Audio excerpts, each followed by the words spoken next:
साथियों, बुद्धिमान व्यक्ति ये 7 रहस्य किसी को नहीं बताते। आज जो मैं बताने जा रहा हूँ वह भगवान गौतम बुद्ध की कहानी। बुद्धिमान व्यक्ति यह 7 बात किसी को नहीं बताते। ये बातें आपके जीवन में बहुत जरूरी है।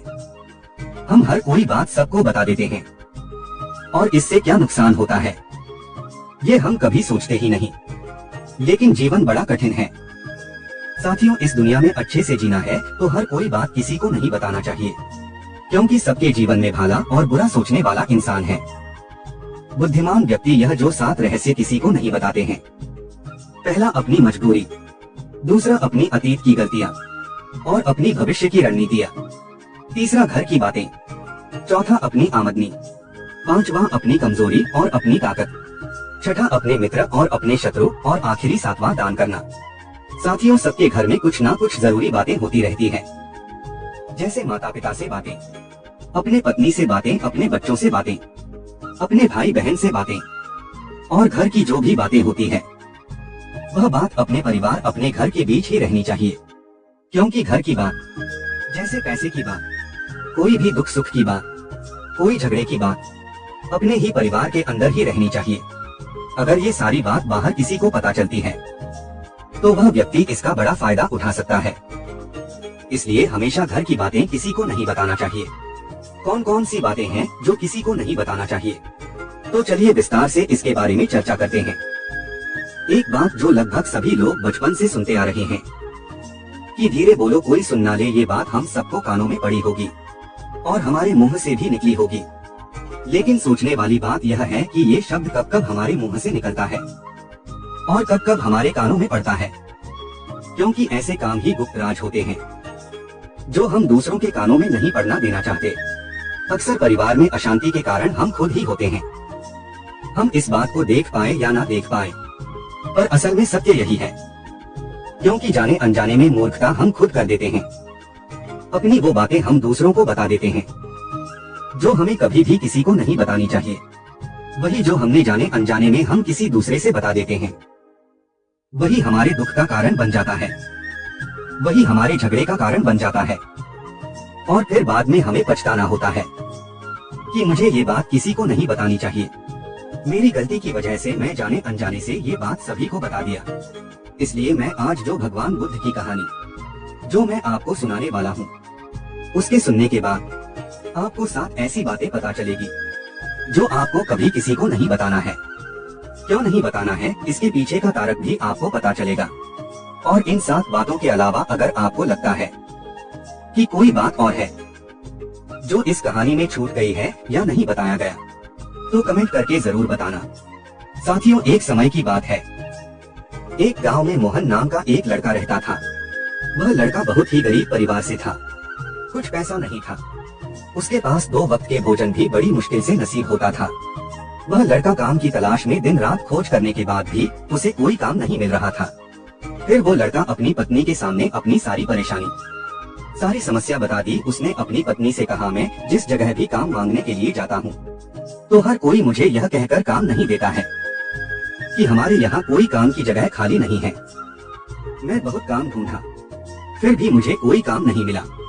मैं काम का तलाश करते करते थक चुका हूँ। मुझे समझ नहीं आ रहा है कि मैं तुम लोगों का पेट कैसे पालूं, ये परिवार कैसे चलेगा, अपने बच्चों को कैसे बड़ा करूंगा, और ये चिंता मुझे दिन रात खाई जा रही है। यह सुनकर उसकी पत्नी ने कहा कि तुम एक आदमी के पास एक बार ही काम मांगने के लिए जाते हो और वह काम नहीं देता तो तुम दोबारा नहीं जाते हो। अगर तुम्हें उनसे कम लेना है तो तुम्हें उनसे हमदर्दी जगानी होगी, तुम्हें उनसे हमदर्दी हासिल करनी होगी, अपनी गरीबी दिखानी होगी, ताकि वो लोग तुम्हारी मजबूरी देखकर तुम्हें काम पर रख ले। इसलिए शर्म मत करो, उन्हें अपनी मजबूरी बताओ, अपनी गरीबी बताओ। इसी उपाय से तुम काम पा सकते हो। उसकी पत्नी की बात मोहन की दिमाग में बैठ गई और अगले दिन काम मांगने के लिए उसी सेठ के पास जा पहुंचा जहां पर पिछले दिन काम मांगने वहां पर गया था। लेकिन इस बार उसने हाथ जोड़कर उस सेठ से प्रार्थना की, उनसे विनती की, मैं बहुत गरीब हूँ और मेरा परिवार भूखा है, मेरे छोटे छोटे बच्चे हैं, मुझे काम की जरूरत है। आप जो भी पैसा देंगे मैं उसी में संतुष्ट हो जाऊंगा, पर कृपा करके आपने यहाँ काम पर रख लीजिए। और उसकी हालत देखकर उस सेठ ने अपने यहाँ काम पर रख लिया। वह रोज वहाँ काम पर जाने लगा। अंदर ही अंदर वो तो खुश तो था, कि उसे काम मिला, लेकिन उसे तनख्वाह दूसरे लोगों से कम मिलती थी। वही काम जो दूसरे लोग कर रहे थे, उन्हें तनख्वाह ज्यादा मिल रही थी और मोहन को कम तनख्वाह मिल रही थी। जब इसके बारे में सेठ से कहा तो सेठ ने कहा कि देखो, तुम्हें काम की जरूरत थी और मैंने तुम्हें काम दिया। मेरा धन्यवाद करने के बजाय तुम मुझे शिकायत कर रहे हो, कैसी इंसानियत है। यह सुनकर मोहन वहीं पर चुप हो गया। बात कहीं ना कहीं सत्य थी। सेठ ने उसे मजबूरी के हिसाब से ही उसे काम दिया था और इसलिए वह अपने अनुसार ही उसे तनख्वाह दे रहा था। लेकिन मोहन धीरे धीरे ये बात अपने दोस्तों और रिश्तेदारों को भी बताना शुरू कर दिया कि उसका सेठ कैसा आदमी है और उसे कितना तनख्वाह देता है। समय बीतता गया और मोहन पूरी लगन के साथ अपना काम करता रहा, लेकिन अब परिस्थितियां बदलने लगी थी। सेठ अब मोहन से दूसरे लोगों से ज्यादा काम लेता था और उनसे कम तनख्वाह उसे देता था। ये बात मन ही मन मोहन के मन में खटकती थी। वह दूसरों से ज्यादा काम कर रहा था और उनसे कम तनख्वाह पा रहा था। इससे उसको अपने आत्मसम्मान पर बहुत चोट पहुंची। अब धीरे धीरे उसका मन उस काम से हटने लगा। उसका मन काम में लगता ही नहीं था। जाहिर सी बात है, ऐसी जगह किसका मन लगेगा जहां आदमी को अपने आत्मसम्मान के साथ समझौता करना पड़े। इसीलिए वह जल्द ही उस काम को छोड़ दिया और घर पर आकर खाली बैठ गया। अब उसके पास घर के खर्च चलाने के भी पैसे नहीं बचे। इसलिए वह अपने दोस्तों और अपने रिश्तेदारों से सहायता मांगना शुरू कर दिया।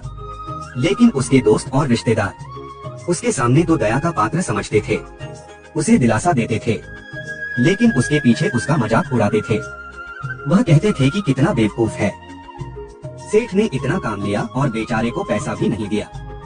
अब अगर हम इसको पैसा भी दे दें, तो क्या ये हमारा पैसा वापस कर पाएगा? इसकी पैसे देने की हालत है। काम तो इसके पास कुछ है नहीं, पैसा कहाँ से देगा?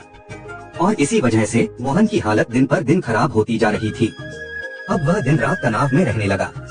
वही दोस्त, वही रिश्तेदार जो उसको अपने होने का दिखावा करते थे, उसे दया का पात्र समझते थे, उन्हें उसके ऊपर तरस आ रहा था।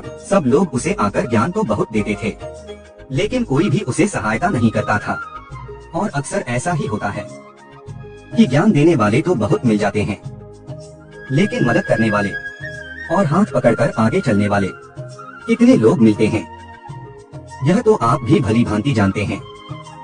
एक दिन उसे पता चला कि बगल के गांव में एक बौद्ध भिक्षु आए हैं जो बहुत ही ज्ञानी है।